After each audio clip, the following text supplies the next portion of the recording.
Welcome, friends. Good evening. Today, we welcome you for this great webinar on e-commerce. We have with us Mr. Vishal Sharma. He is the CEO of Nuvo Retail. Nuvo Retail is doing excellent job in e-commerce marketing, and Mr. Vishal is an expert of e-commerce. He is an ex-veteran of Indian Army, and he has also worked with Accenture in various senior positions. Today, Vishalji will discuss a lot of information about how to do e-commerce marketing, how to list your products, what are the different options of e-commerce, costs involved, e-commerce marketing, and what is the future of e-commerce, and how it is going to shape up after the COVID-19 scenario is taken up. So we welcome you, Vishalji. I will hand it over to you now. Please take it forward and give most insightful discussion to our viewers. And let me just give one more discussion point that all the viewers who are viewing this webinar will get a certificate of participation from us, which will be co-branded by Startup Bazaar and Nuvo Retail. For this, the procedure to obtain a certificate of participation, we will be providing you the mechanism at the end of this webinar. So please stay tuned and be with us. Over to you, Vishalji. Thank you, Anshulji. Thank you so much. And it is indeed a great honor to be over here and to be with you all in this small masterclass on e-commerce. As we all know, I would like to start with a quote from Charles Dickens, which was written probably 250 years ago. It was the best of times, it was the worst of times. It was a season of light, it was a season of darkness. Well, COVID has brought in a cloud over everything nowadays, and we are all a part of it. There isn't much that we can do, but there is a lot we can also do at the same time. So these are very interesting times. On one hand, everything's been locked down, and the entire pace of everything has kind of slowed down, but there's an exception to it, which is digital. So the digital adoption has gone at a rate which is much, much, much faster than what would have happened had COVID not taken place.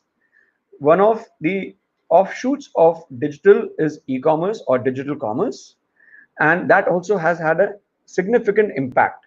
So if you look at the slide in front of you right now, what is going to happen is that while there's a pessimistic trend and people are ending up spending little, but there are certain categories which have seen exceptional growth. So at one point in time, on one of the popular e-marketing or e-commerce platforms, the highest searches was for a shaver, electric shaver, because people are spending on personal care products. People are spending on home entertainment products. People are buying newer phones. They are buying home entertainment systems. They are buying, home excising equipment. These are kind of categories which have seen a good growth. Similarly, groceries and food supplements have seen a significant growth. Now, at the same time, what's happening is that the physical commerce is kind of restricted. So there's been lower footfall in malls. In India, malls have totally shut down. Even physical grocery stores, because of the physical distancing or social distancing involved, there are fewer number of people who are able to enter the stores, because of which the total number of footfall has decreased. So there's an opportunity for people to come online, and there's an opportunity for newer brands to emerge. If you look at this, the study, 48% continue to be loyal to their brands. That means that almost 52% are ready to experiment with newer brands.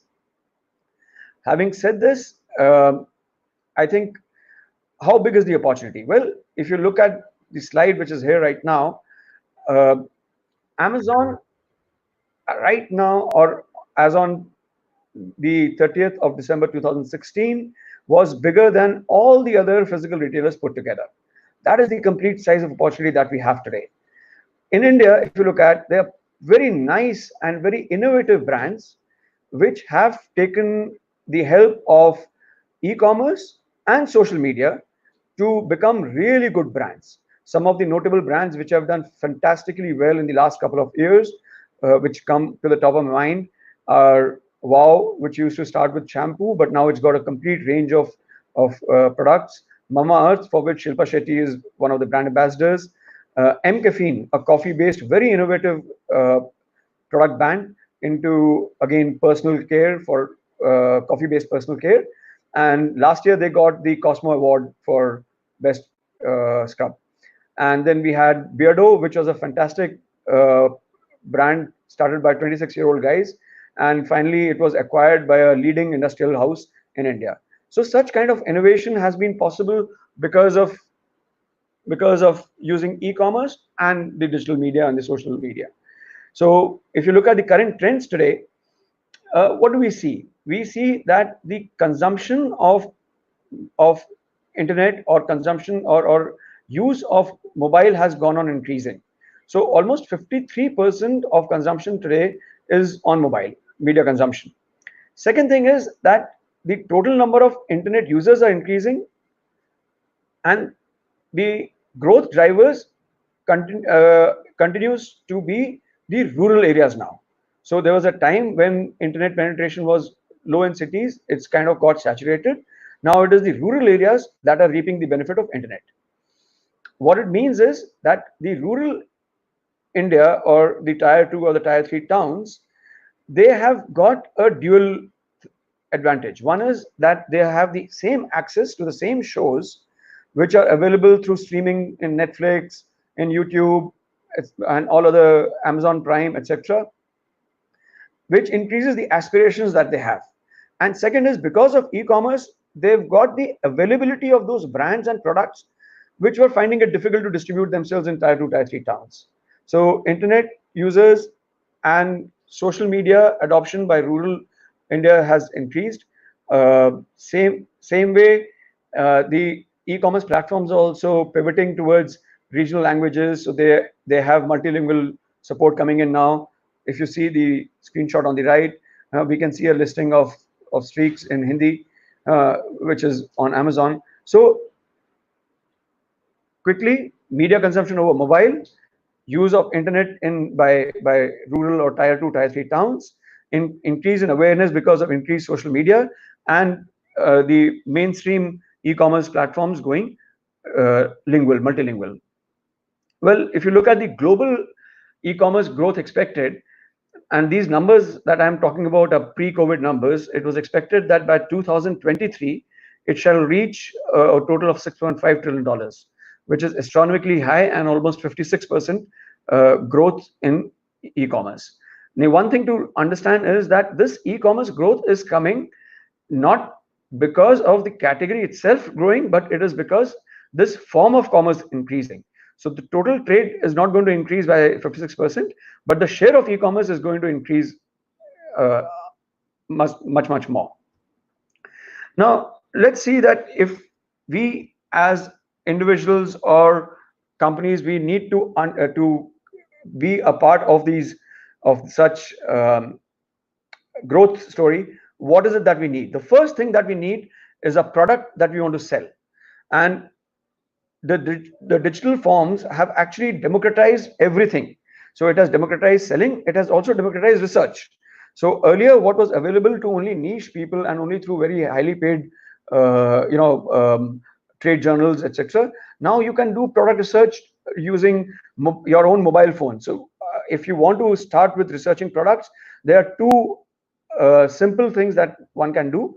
One is do good amount of product research on various e-commerce platforms, and second is do keyword research.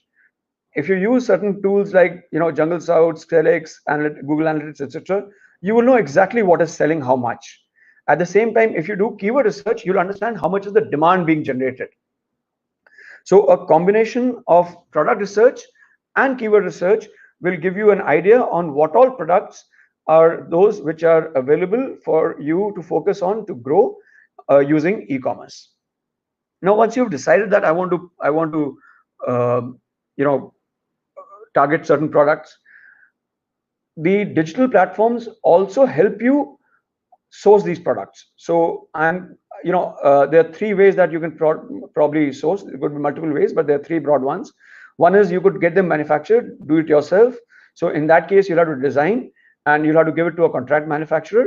The moment you give it to a contract manufacturer, the total number of orders that you'll need to give will have to meet his minimum order quantity.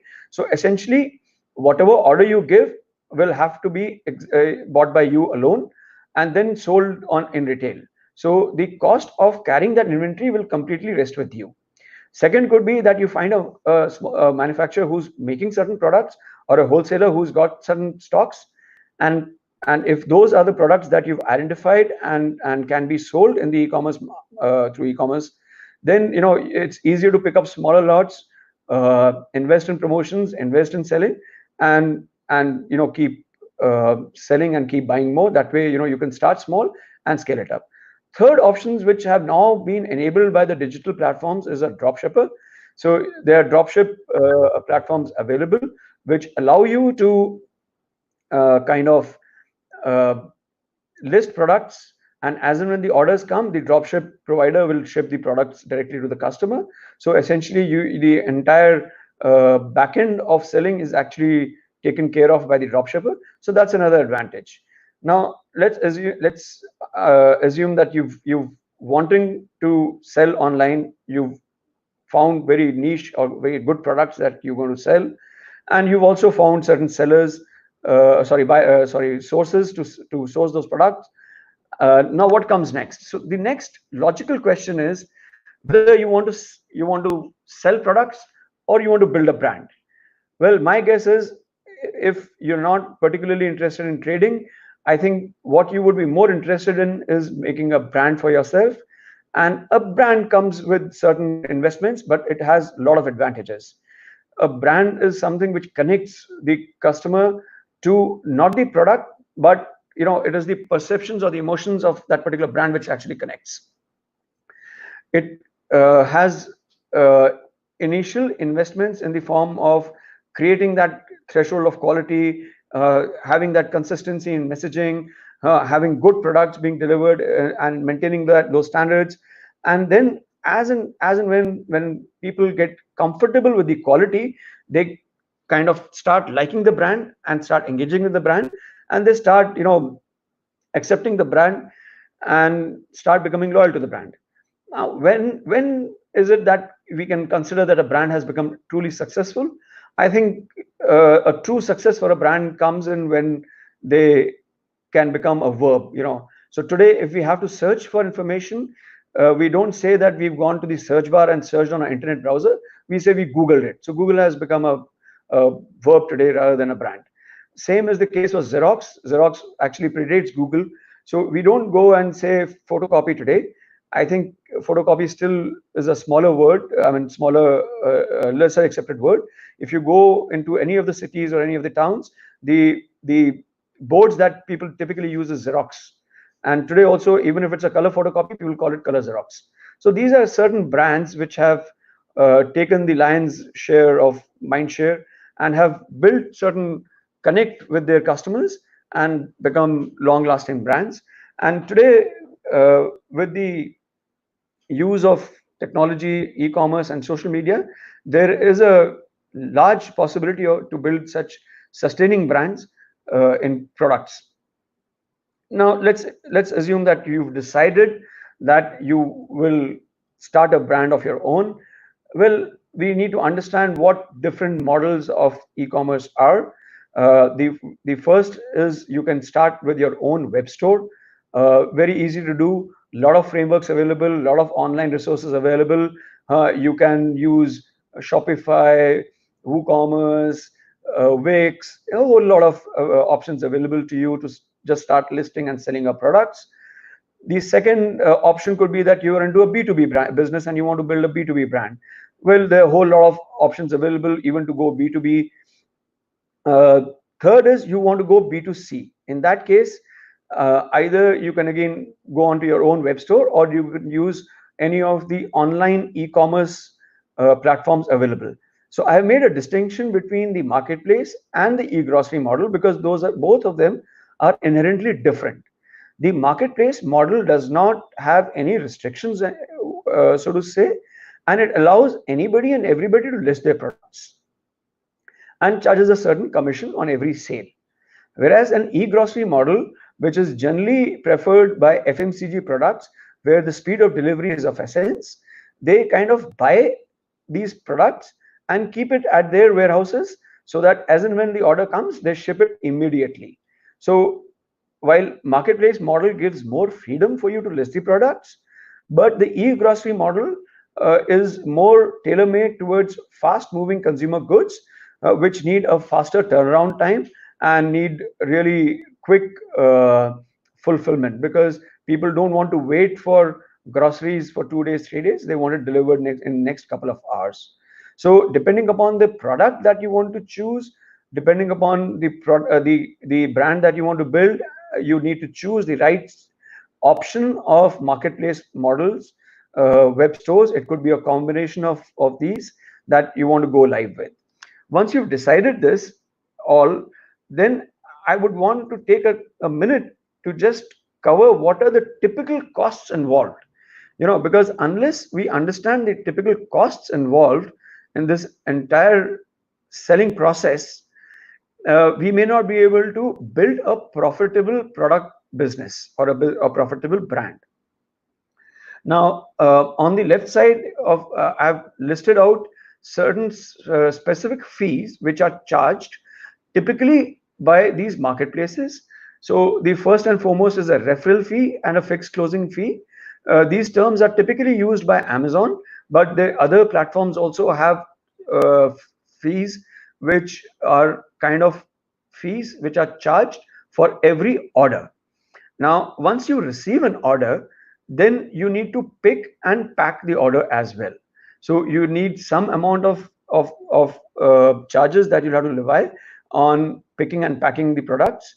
Now, I'm assuming that even if you have a little bit of kitty, you'll need some storage space. So there'll be some storage fee that will be required. And then there'll be shipping fee involved.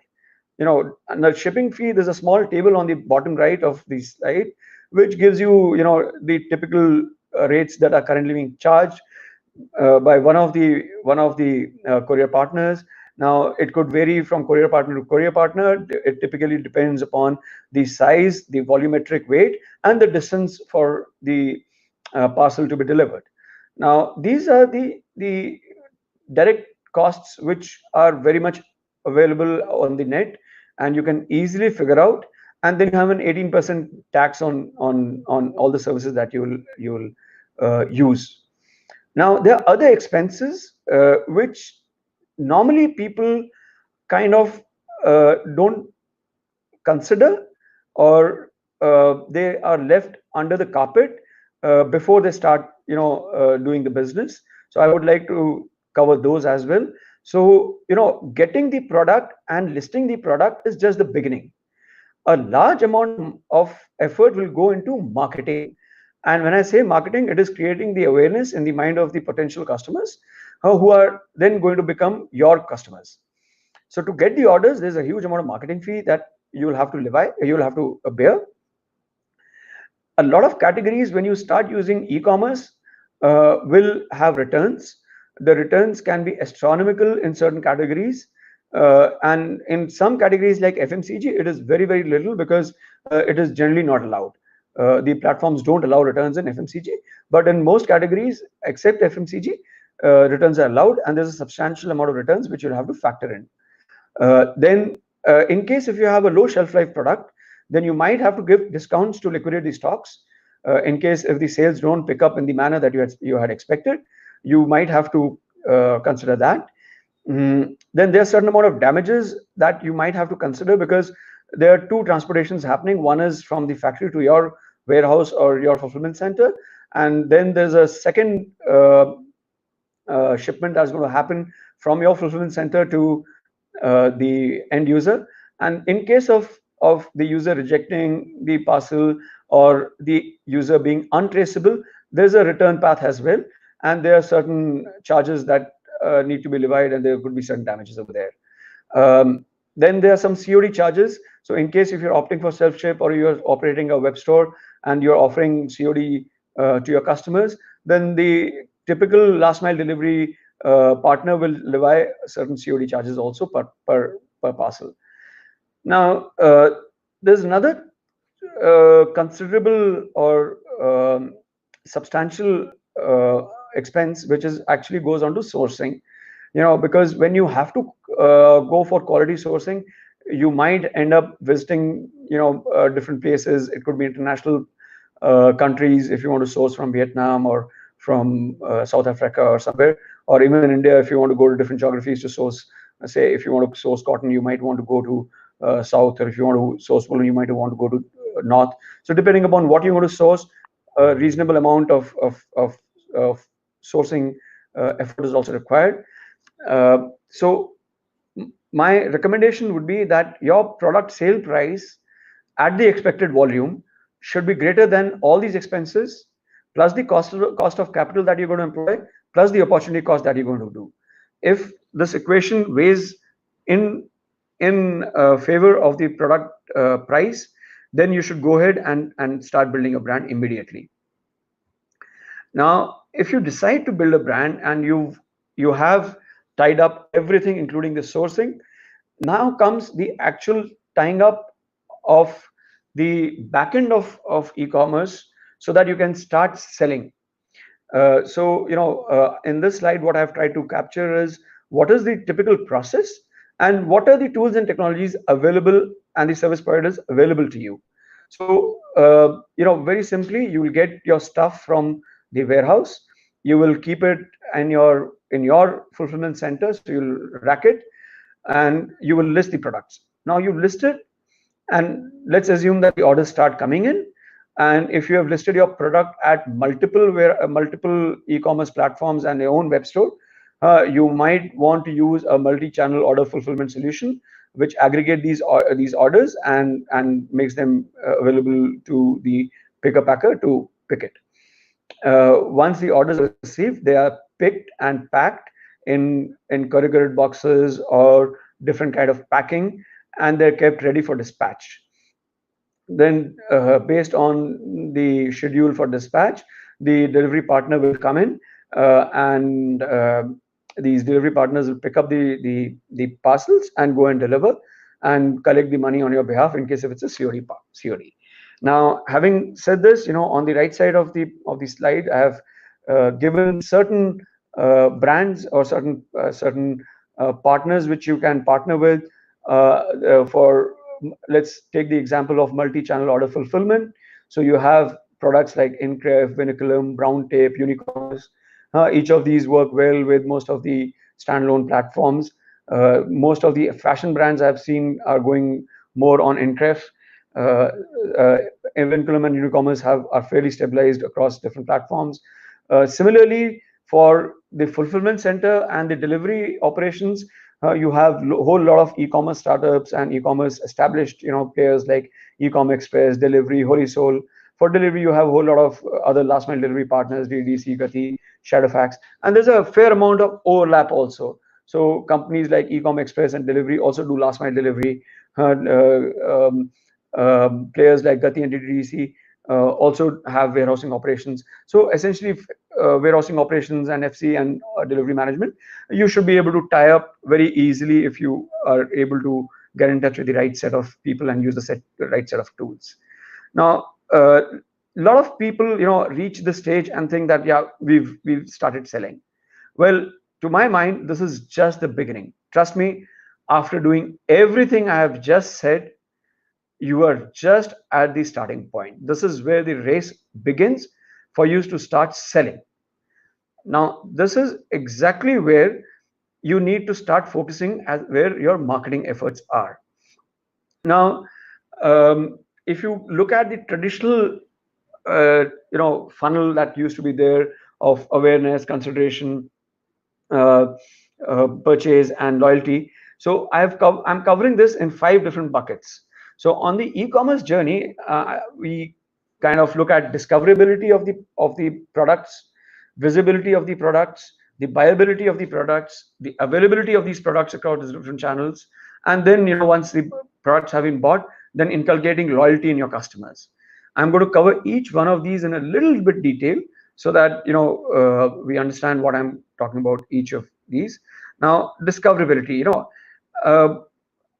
Today the situation is that most of the journey of product discoverability starts from a search. The search can be either on Amazon or on Flipkart or any of the e-commerce platforms, or it could very well be on Google. Now, there are certain researches which say that 54% of the customer journey starts from a search on Amazon. So that is why I've put the search bar over here for Amazon. But so it's important for you or for your brand to come up on the top of the search page, or at least on the first search page, for your brand or for your product to sell. Now, one might argue that no, there are product searches which happen on Google as well. Yes, I totally agree with you, and a lot of discoverability happens on Google. But if you look at a typical search engine result for a Google SERP, the top products which are being shown are actually by each of these e-commerce platforms itself. So what's going to happen is that if your product is discoverable more on any of these platforms, if anybody is searching on Google, the platforms themselves will promote your product over there. So what I'm trying to say is that if you are doing well on searches on a particular platform, there is a high correlation of your product coming up even on a Google search, which is being promoted by each of these platforms. The second option could be that you might want to use Google for your own uh, search rankings, but that could be a very long drawn affair, and it could be very expensive given the fact that these e-commerce platforms themselves are promoting very heavily themselves. Uh, now, how do you increase the discoverability of the product? That is the very first question that might come to your mind. Well, it's not rocket science, but it needs a whole amount of effort. So the first effort that is required is of doing keyword research. You need to invest a lot of time and effort into researching and figuring out which are the best keywords that describe the product, or which will make the products discoverable. And having having done this for many brands and across many categories, all I can tell you is it's shifting sand. Uh, the keywords keep changing based on the algorithms that the e-commerce platforms use.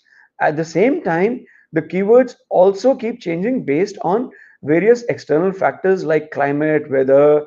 So if it's going to be monsoons, you'll have more searches on monsoon-related products like umbrella and such like stuff. So a simple trick is, if you can use the search terms and match your description and your title with it, the most relevant search terms, there's a fair amount of correlation in high ranking. You can also use third-party uh, tools to figure out what are the searches that are happening and which are the highest searching tools. Keywords. Those are the ones that you can start incorporating in your title, bullet point, description, etc. Various tools that you can use. You can either use Amazon search bar, you can use free tools like Keyword IO, SEO Stack, etc. And you could use some paid tools like Amazon Merchant Words, AMS Tracker, Select, etc. But the trick is to continuously figure out which are the keywords that people are searching for and use them to describe their products or their features. You could also use certain products to benchmark your product vis-a-vis other products which are listed. By doing so, you'll have a fair bit of idea how well your product is structured. There are many tools which can help you figure this out and help you increase your discoverability. Now, discoverability is the organic ranking that you will build over time. But it's a hard work, and it also entails a whole lot of organic ranking that you'll build over time. So what is it that you can do to increase the visibility in short term? So the whole idea is that we need to be organically ranking very well, but in the short term, you'll need to use inorganic uplift method. Hmm. The inorganic uplift, when I'm talking about, these are various advertisements that you can do on these various platforms. So I'm going to cover, like in this screenshot, I've shown what are the kind of advertisements that are available on various e-commerce platforms. If you look at Amazon, Amazon has got various types of e-commerce, various types of advertisements that you can run. The typical ones which come on the top are called sponsored brand. The ones which come on the list of top products are called sponsored products. And once you go onto the detailed page of the products, then you also have the product display ads, which are now called sponsored display ads. So sponsored display, sponsored product, sponsored brands, these are different kind of product advertisements that you can run on Amazon for short-term visibility. Flipkart also allows you to do product listing ads. Similarly, you can advertise your products even on Grofers and other big basket keywords based promotions. So for short term, use paid promotions on the platform to get your products on top. Now we have to understand a few more things. So what affects your ranking? Because unless you understand this completely, it's difficult to keep working on all the factors at any given stage. Um, the factors which actually directly affect your organic ranking are your text match relevancy, which goes back or ties back to your keyword research, then the price of the product, the availability of the product or availability history of the product, and the sales velocity of the product. So if your product sells more, the e-commerce platforms will typically bring it on top so that they keep making more margins out of it. There's no point listing a product which they cannot sell. So the organic ranking on any e-commerce platform will keep increasing if your product keeps ranking up. Uh, Now, there are other indirect factors also, like what kind of fulfillment method are you using? Do you have adequate reviews or not? Are the images very enticing or not? Is there A+ content for brands? Is there enough advertising that's happening so that people are able to see or discover your product? And are there enough promotions being run so that there is a price benefit that people keep getting? So these are short-term factors which will continue to impact the sales velocity and help your products come on top. In addition to this, when you run ads, if it is a keyword-based ad and if you're bidding for these keywords, then one more thing that you have to understand is that typically your ad rank will depend upon your CPC bid and your ad grade. When I say CPC bid, what I mean is that what is the bid at which you are actually bidding, and these ad grade is something which is again driven by algorithms, but there are two factors coming in. One is the performance matrix, second is the relevancy matrix. And the performance matrix and the relevancy matrix will judge where your ad comes up, even if you are bidding for a particular ad. Now, since a lot of bids happen at keywords, then I think we should take a minute to understand what kind of keywords can we use. Now, when I say keywords, there are a whole lot of keywords that we can use. So once you've built a brand, then obviously it will be extremely important for you to continue to defend your brand. So your brand specific keywords will top the agenda for bidding.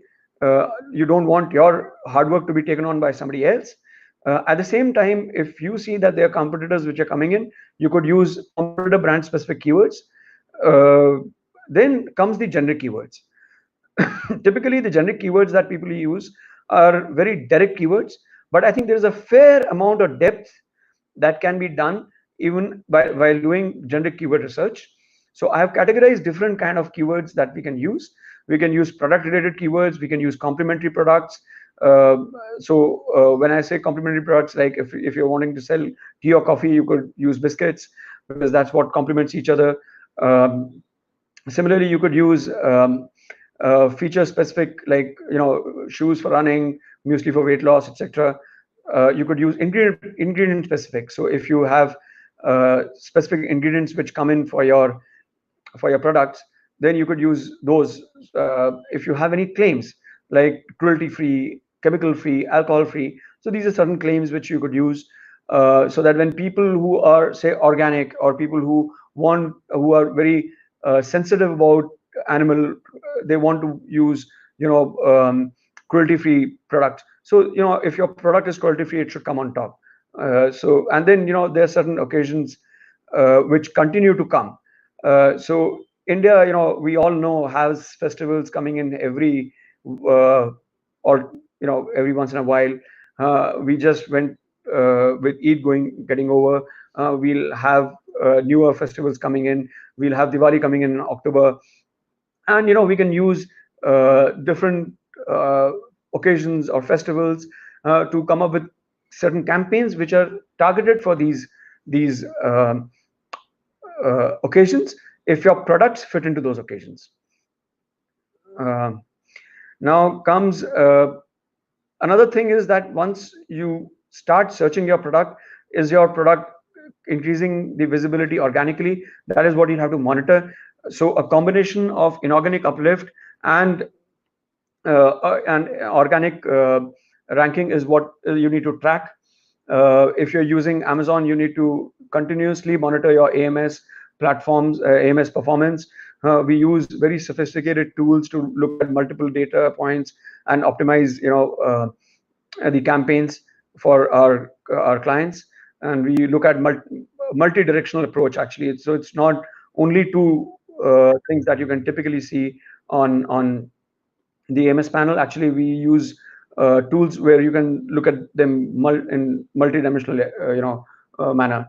Uh, Now, the second form of ads that you can do are banner-based ads. So there are certain platforms that enable you to do banner-based ads. And from our experience, what we can say is that if you use banner-based ads, which either promotes combos or gives discounts on bigger packs, or offers on bulk buying, you typically get much better conversions. So what we would recommend is that if you want to increase your sales in short term, you could think of certain offers or increasing the basket size and giving offers of your own brand to do that better. Now, let's assume that we've got a product, we've got the entire thing tied up, we've done excellent marketing, and now we've reached a stage of consideration by the prospective buyer. Now, what is it that you will need to do to actually make the sale? In our experience, there are four things that you need to continue to focus on. So one is owning the buy box. If you're on a platform which is a pure marketplace, what happens is that if you're having a generic product, you could have multiple sellers who would tag onto your product. So it's very important that you continue to monitor the buy box and continue to make sure that your product and the seller who is your preferred seller, if you're not the seller, that is, only you guys have the buy box for that particular product. Second is price parity. What we've also observed is that today, with the digital commerce coming up in a big way, the buyers also have lots and lots of choices, and they want to explore those choices by doing a price benchmarking across different platforms and across different products. So your product has to be price competitive, uh, not only on the platform that you are selling, but also on products which are being, or similar products which are being sold on different platforms. So price parity. Now, what I don't mean is that your product has to be the cheapest. No, it doesn't have to be, but there has to be some amount of price parity. The premium that you will charge will depend upon the perceived benefits or the perceived brand value that customer is willing to pay for. I work for a cereal brand, and it's a multinational cereal brand. Their products are twice the rate of the competitor at times, but still the brand is able to sell more. So the pricing has to be, there has to be parity, but it need not be the cheapest. The third factor is the ratings and reviews. I have one more section on that, a small section on that, but just what will need to suffice right now is that you definitely need to work and consider your ratings and reviews when you promote a product. There is no point promoting a product which has got recent negative reviews or has got lesser ratings. If it's an unrated product or a negatively reviewed product, you will be spoiling your marketing money by promoting such a product. Um, Third, and the fourth point is, once you have shown the product should be enticing enough for the person to make a sale. So there are certain things that you can do to increase the conversions, like giving um, much better visuals. Uh, you know, so just for example, on the slide, if you look at, so what I'm going to share is how you can use images itself. So images also can be used to create a beautiful story around the product. So it could be, images which are for products of action, product in action. It could be images on usage instruction. It could be informational images. It could be images showing the product variants. It could be images which are showing the different ranges. It could be lifestyle products which entice the customer to buy. So use images innovatively to make sure that the products get people click through and sell a product. Uh, if you are using a platform like Amazon, and if you're a brand, there are two assets that you can very nicely use. One is the A plus content, which is a rich graphical content which is available on e-commerce platforms to give much more information on your product, which will improve the CTR and the sales. And the second part is the brand store. So a platform like Amazon permits you to make a brand store for yourself, where you can list all your products and showcase all your products.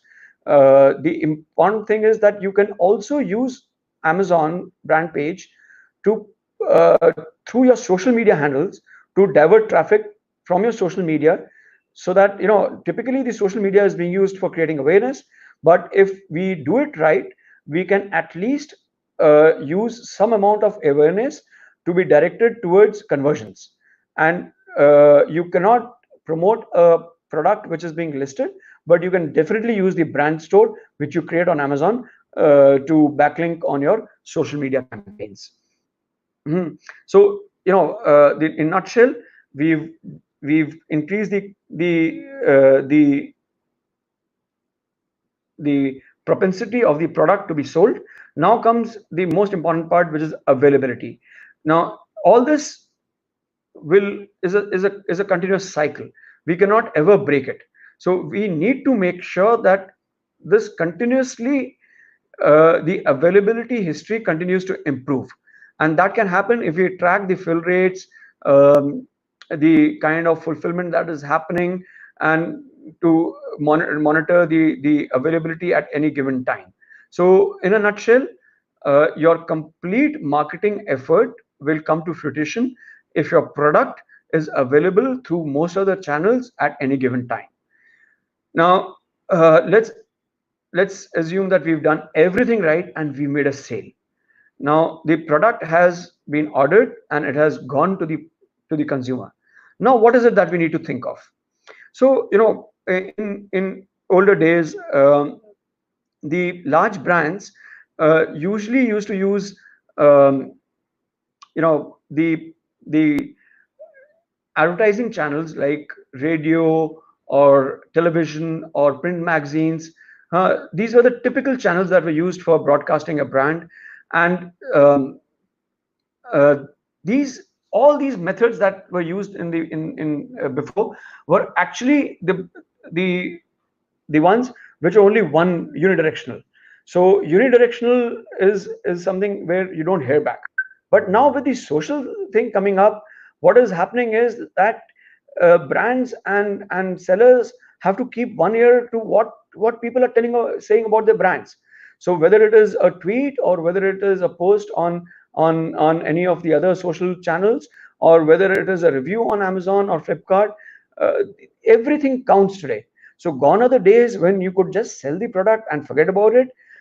Today you have to continue to focus on the customer, to build loyalty with them, and to have customer engagement throughout the even after the sale has happened. Now you one must also understand that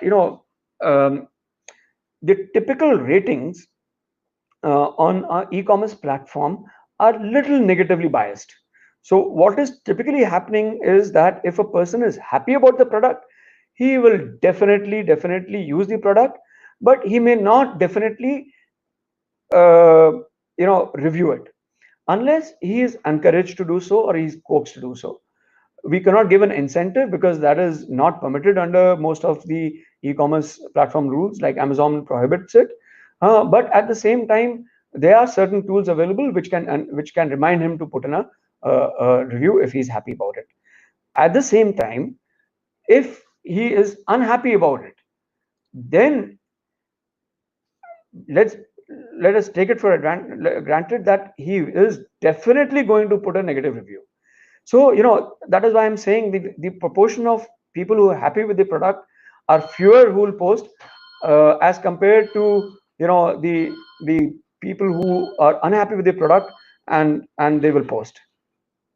So, in a nutshell, uh, you need to continuously engage with the customer after the sale has happened, and the customers of today are very aware and very networked customers, and if they have a positive experience, you can definitely benefit from the loyalty of those customers and the shared positive vibes that they are going to spread amongst their social circles. We use multiple tools to help our brands do the same, and we continuously monitor what kind of what kind of feedback are we getting, and what kind of encouragement are people getting. So now, I'll come back to where we started with, the Tale of Two Cities, Charles Dickens, 1775. So it's a season of light, and it was a season of darkness. It is for us to choose.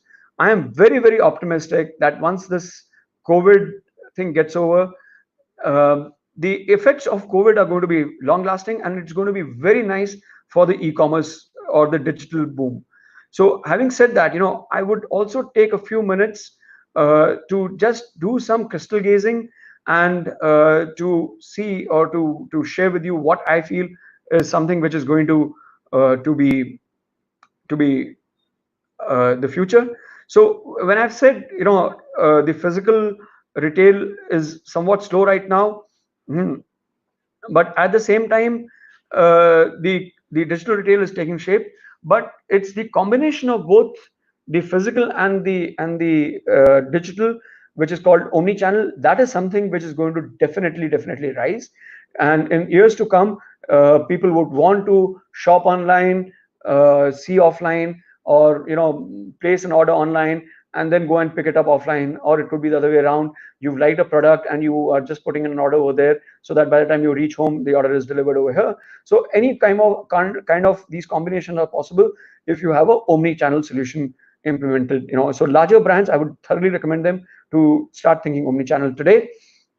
The next big thing that is happening is social commerce. So social commerce, typically the social media platforms, they were very cost effective and very nice platforms for products to be displayed to potential buyers and create awareness of brands through digital channels. But increasingly, what is happening is that these platforms themselves are opening up our social, buying channels. So social buying is something which will see rise. The adoption may not be that much, but it will definitely rise as a share of overall digital commerce. The next important aspect is, uh, engaging with the customers directly. Now, what is happening is that if you are using an intermediary like any of the e-commerce platforms like Amazon, and if you're using their infrastructure to sell the product, like if you're using the FBA route, then typically the customer information is not available to you. Now, it is fantastic if you are in a very um, high throughput product. But in case if you have a niche product, then you definitely want to engage with the customer. You definitely want to know who's buying, so that you can interact with the customer. You can understand uh, what the customer wants. So there's a whole lot of uh, you know depth of engagement that you can do if you go direct to customer. So uh, another thing that happens is that's going to happen is D2C will see a rise. Next thing is, we've talked about certain digital first brands, so they are going to go brick and mortar. So the likes of Lenskart, Carrot Lane, etc., they have gone. So you will see a lot of digital first brands. They will become hmm, uh, they will start having their own shops, or they will participate in large format stores. Uh, Another thing, that trend that is happening on the commerce side, is the voice search. So with more and more voice assistants coming up, and more uh, you know uh, catalog being digitized, I think there will come a time when more and more people will start using voice to start getting recommendations for products as well. So if you look at a platform like Amazon, Amazon has its own digital assistant in the form of Alexa. So it's the day is not far when the catalog which is enabled on Amazon is also available, and will be available for voice search. So if you look at the digital natives today, the generation which has grown up with the internet and which has used social media in a big way, they are also using search in a very, very big way, voice search, I mean. So the brands or the sellers will have to understand how to use search optimally, and more so voice search. So I've kind of covered what I had to cover. Just I'll take a few minutes on what me and my team does. So me and my team of highly motivated and extremely dedicated uh, e-commerce experts. We offer consulting services to our brands and other people. Ineffective and along with the consulting services, we've been helping brands to grow their portfolio and to grow their entire sales online. We've been helping them on digital marketing efforts, customer engagement, web store development, e-commerce operations. We have a whole bunch of subscriptions of tools. We have our own BI dashboards, which enable us to see a lot of things which are behind or which are hidden from the normal eye. Um, uh, in short, we've been able to help a lot of brands, and we've been lucky to have gained uh, you know uh, the trust of quite a few brands in the last 18 months or so. Um, in case if any of the participants wants to get in touch with us, these are our coordinates. Please feel free to contact us. I would like to now invite Anshulji from Startup Bazaar to come up, and we can. Yeah, thank you, Vishalji. It was a wonderful, wonderful session. We have got a lot of appreciation from our viewers on this webinar. We have got a great participation, and few of the people, viewers, have some queries also. I would Sure, just like to pop up a few queries for you if you are willing to answer. definitely. We have another 6 minutes to go, so we should definitely be able to Yeah. take a couple. So this is a query from Mr. Prem Vyas. What is your advice to students who want to take up a career in e-commerce in view of COVID scenario? So it's a very, very interesting question. I keep getting this question not only from my close relatives, but also friends, acquaintances. I think like I said, every hour of darkness has a shining light at the end. Every tunnel has a light at the end. Similarly, the COVID scenario is not going to last. Um, I mean, I'm not an expert on COVID, but all I know is that uh, if the sun is set today, it'll definitely rise. But when it rises, I would strongly encourage the students to be aware of what is happening on the digital channels, and specifically on e-commerce, because e-commerce is not going to set now. It's not a sun which is going to set. If you look at the initial slides that I had shown, $6.5 trillion is the total opportunity size, which is projected by 2023 in India itself. So I'll give you certain numbers, right?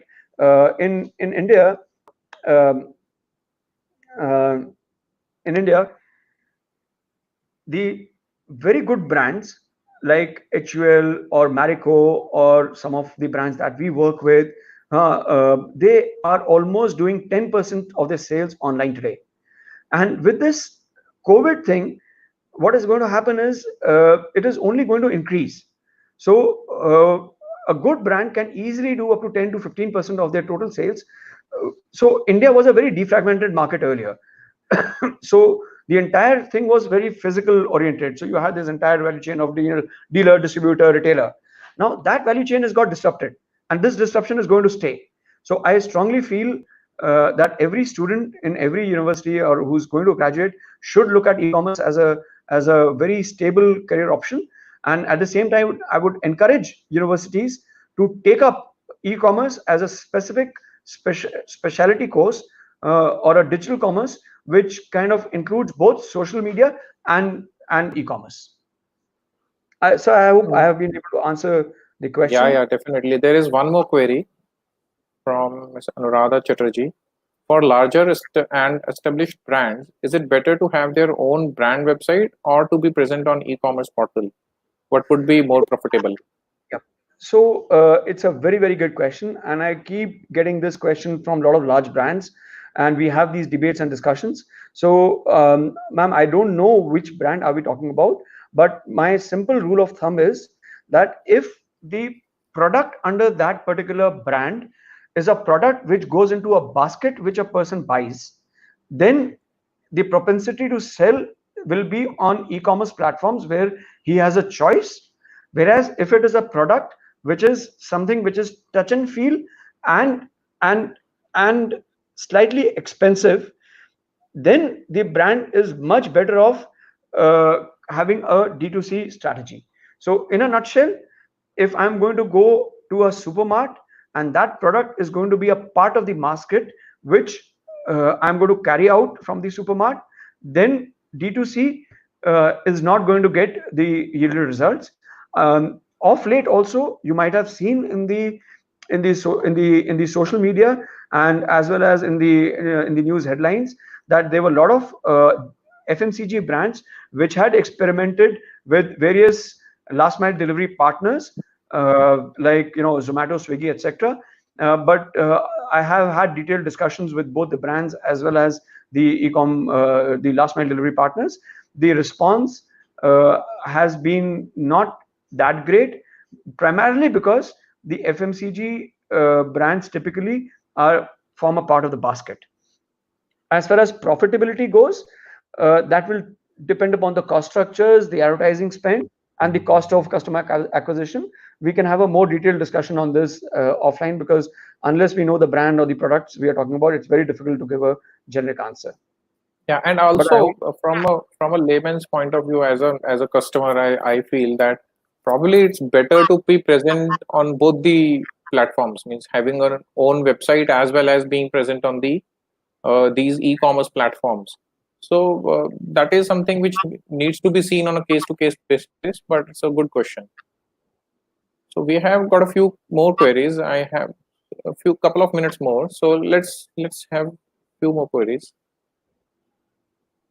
How to get international exposure from India? oh, that's a very good query. Well, to tell you very frankly, I think we are at the right stage, at the right point. As you all know, Flipkart, which was an Indian origin e-commerce player, got acquired by Walmart a couple of years ago. And the whole promise that Walmart came up with was that we will take the Indian brands global. Same as the promise that is there with Amazon. And both of these uh, platforms have specific teams which enable the brands to go global. depending upon the geography that you want to target, whether it is the GCC countries or North American market or Canada or Europe, there are different channels which open up, and that's a completely different subject which probably we'll cover in due course of time. But definitely, we have an opportunity where Indian brands can go global using e-commerce and social media. Great. So, sir, with this, we will probably end this. We are getting few more queries, but I feel that let's wind it up, and people can reach out to us at startupbazaarindia@gmail.com, and we would be happy to respond to your queries. Also, from a certificate point of view, we request all our viewers who are willing to get the certificate to kindly go on to this link and please register again yourself, because we want to be very sure that only the participants who have attended this session get the certificate. And we have got a lot of registrations for the webinar, but a few people might not have been able to join us in this webinar. So to keep a check and balance, we have created this form. I'm also putting it in the comments box. So we request you all to please register yourself on this link and fill it up, and we will be rolling out your certificate on an email. Kindly put your email very clearly and very correctly so that the certificate reaches you. And also, please do flaunt it on your social media networks. Flaunt it with the webinar's link. I will be sharing it with you, the recorded link. So you can put it on your Facebook page, you can put it on your Twitter page that you attended this webinar and you gained a lot of knowledge. And why not? The other people should also gain it. Also, I would request that please fill in this form within 24 hours from now, and we will close taking responses after 24 hours. So, and also, I would like to announce that we are going to have a series of webinars on how to use digital platforms, the social media platforms, the Googles and the YouTube, to promote your businesses and your brands. So keep tuned into our YouTube channel. Please do like us. We have put in a lot of effort. Vishalji has put in a lot of effort in putting up this webinar and the content and the research. You have all viewed this. So give a thumbs up to us, give a subscription to us, like it, do press the bell icon, and we'll keep on bringing more and more useful sessions for you all. Thank you very much. We are all signing off now. Thanks for joining in. Bye.